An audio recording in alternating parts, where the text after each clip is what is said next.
നിങ്ങളുടെ favourite shows ഇനി ഒരിക്കലും മിസ്സാവില്ല. ഇപ്പോൾ C5 കാണും നിങ്ങളുടെ ഫേവറേറ്റ് ഷോസ് തികച്ചും സൗജന്യമായി. പലപ്പോഴായി ഒളിഞ്ഞും മറിഞ്ഞും വരുൺ എന്നോട് പലതും പറയുന്നുണ്ട്. അതിൽ നിന്ന് എനിക്കൊരു കാര്യം മനസ്സിലായത്, താലി കെട്ടിയത് ചേച്ചിയുടെ കഴുത്തിലാണോന്ന് അയാൾ തിരിച്ചറിഞ്ഞിട്ടുണ്ടോന്ന്. ശ്യാമയും മകളെയും ഏത് രീതിയിലായാലും സംരക്ഷിക്കാൻ ആളുണ്ടായാലും ആ തടസ്സമൊക്കെ ഞാൻ തകർക്കും. ഇനി നമ്മുടെ ലക്ഷ്യം ആ മ്യൂസിക് സ്കൂളാ. എന്റെ കണക്കുകൂട്ടൽ അനുസരിച്ച് ആ മ്യൂസിക് സ്കൂളിൽ നിന്നായിരിക്കും ശ്യാമയുടെ മകളെ കുറിച്ച് നമുക്ക് വിവരം കിട്ടുന്നത്. ശരി മാഡം. കുറച്ചു രാത്രികളിൽ നമ്മൾ ഉറക്കം ഒഴിക്കണം, പിന്നെ എന്നും സുഖമായിട്ട് ഉറങ്ങാം.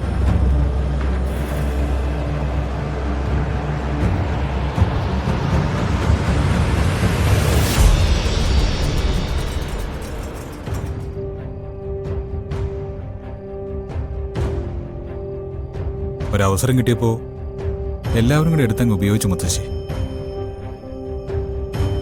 എനിക്കാണെങ്കിൽ പ്രത്യേകിച്ചൊന്നും പറയാനും പറ്റില്ല. സപ്താഹത്തിന്റെ ചടങ്ങുകൾ കാരണം ഞാനൊന്ന് അമ്പലത്തിൽ പോയതാ. ആ നേരം കൊണ്ട് ഇവിടെ എന്തൊക്കെയാ സംഭവിച്ചത്? രാധിക ഇവിടുന്ന് പോവാൻ പാടില്ല. അച്ഛനോട് മുത്തശ്ശി ഇത് പറയണം. നിന്റെ മനസ്സിലെ ആഗ്രഹം എനിക്ക് മനസ്സിലാവുന്നുണ്ട്. പക്ഷെ നിനക്കറിയാലോ നിന്റെ അച്ഛനെ. ഒരു തീരുമാനം എടുത്താല് അതീന്ന് പരമേശ്വരനെ മാറ്റാൻ ബുദ്ധിമുട്ടാണ്. അപ്പൊ രാധിക പൊയ്ക്കോട്ടെ എന്ന്. ഇപ്പോ തൽക്കാലം വേറെ മാർഗമൊന്നുമില്ല. കുറച്ചു ദിവസം കൂടി കഴിയട്ടെ. ആ കുട്ടിയെ ഇവിടെ കൊണ്ടുവന്ന് നിർത്താൻ എന്തെങ്കിലും മാർഗമുണ്ടോന്ന് നോക്കാം. അത് പറ്റില്ല.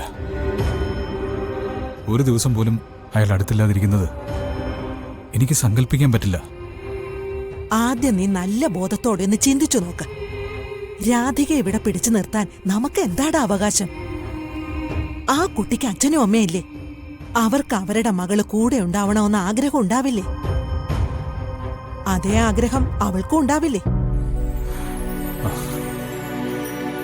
മുത്തശ്ശിക്ക് എന്നെ മനസ്സിലാവുന്നില്ല. എനിക്കല്ലാതെ വേറെ ആർക്കാടാ നിന്നെ മനസ്സിലാവുക? എടാ, ഞാനൊരു കാര്യം പറയാം. രാധികയെ 1-2 ദിവസം ഇവിടെ പിടിച്ചു നിർത്തുന്നത് ഒരു താൽക്കാലിക കാര്യം മാത്രമാണ്. രാധികയെ സംബന്ധിച്ച് നീ പ്രിയങ്കയുടെ ഭർത്താവ് തന്നെയാ. അങ്ങനൊന്നുമില്ല. അയാളുടെ മനസ്സിൽ എന്നോട് ഇഷ്ടമുണ്ട്. അതിന് തടസ്സങ്ങൾ എത്രയാണ്? ആ തടസ്സങ്ങൾ ഞാൻ മാറ്റിയാലോ? എങ്ങനെ? എനിക്ക് എന്റെ ജീവിതം ഇല്ലാതാക്കി കളയാൻ പറ്റില്ല മുത്തശ്ശി. എന്നെ വിലപേശാൻ മാത്രമായിട്ട് ഒരുത്തി.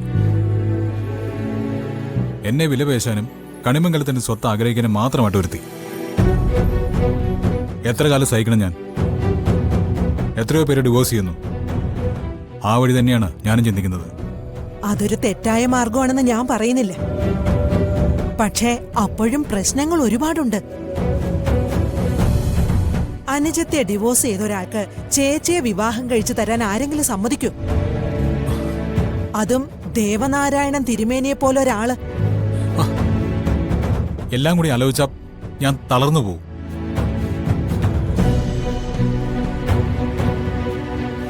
മുത്തശ്ശി, എന്റെ ജീവിതത്തിന് ഒരു അർത്ഥം ഉണ്ടാവണമെങ്കിൽ രാധിക എന്റെ കൂടെ ഉണ്ടായിരിക്കണം. തിരക്ക് പിടിക്കരുത്. ബഹളങ്ങൾ ഉണ്ടാക്കാനും പാടില്ല.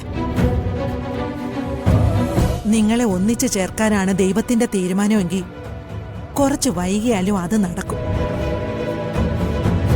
അതുവരെ കാത്തിരിക്കാനുള്ള ക്ഷമയില്ലെങ്കിൽ മറന്നുകളയുന്ന നല്ലത്. ഞാൻ കാത്തിരിക്കാം മുത്തശ്ശി. എന്തായാലും ഞാനൊരു അഡ്വക്കേറ്റിനെ കാണാൻ തീരുമാനിച്ചു. എല്ലാ അഭിപ്രായങ്ങളും അറിഞ്ഞു വയ്ക്കുന്നത് ഒരു കണക്കിന് നല്ലതാ. ആയിക്കോട്ടെ. ഇത്രയും ദിവസം ആ കുട്ടി ഇവിടെ ഉണ്ടായിരുന്നപ്പോ എന്തോ ഒരു ചൈതന്യം ഉണ്ടായിരുന്നു അവളുടെ മുഖത്ത്. രാവിലെ തന്നെയുള്ള അവളുടെ പ്രാർത്ഥനയും പൂജാമുറിയിൽ നിന്നുള്ള അവളുടെ കീർത്തനങ്ങളും വല്ലാത്തൊരു മനസ്സുഖം ഉണ്ടായിരുന്നു. പാവം.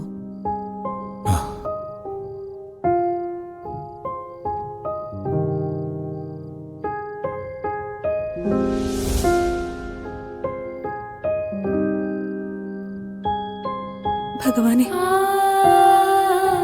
അവസാനം എനിക്ക് അവിടുന്ന് ഇറങ്ങാനുള്ള ഉത്തരവ് വന്നു. എല്ലാവരുടെ മുന്നിൽ ഞാനിപ്പോ ഒരു ചീത്ത പെൺകുട്ടിയാ. പോകാൻ മടിയുണ്ടായിട്ടല്ല. അല്ലെങ്കിൽ തന്നെ എനിക്കിവിടെ സ്ഥാനമൊന്നും ഇല്ലല്ലോ. പക്ഷെ വരുണിന് ആപത്തുണ്ട്.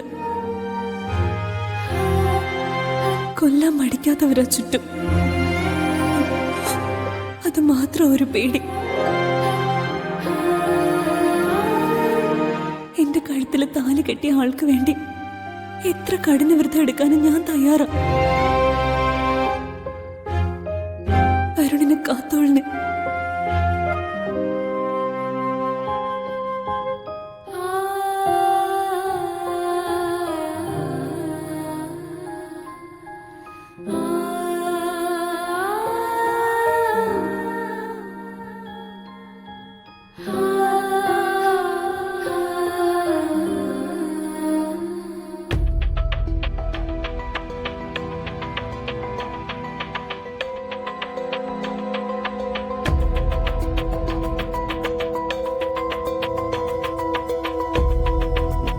നീ എപ്പോഴാ ഇങ്ങോട്ട് വന്നേ?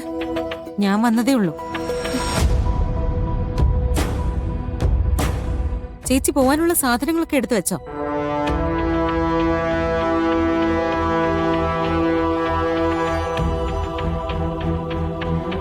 ചേച്ചി അന്ന് കാണിച്ചത് മോശമായി പോയി. അതെങ്ങനെയാ വരുണിനോടൊത്ത് പോവാൻ തോന്നിയത്? മറ്റൊരാൾ നിങ്ങളെ ഭാര്യയും ഭർത്താവുമാണെന്ന് തെറ്റിദ്ധരിക്കുമ്പോ എന്താ തിരുത്തി പറയാതിരുന്നേ?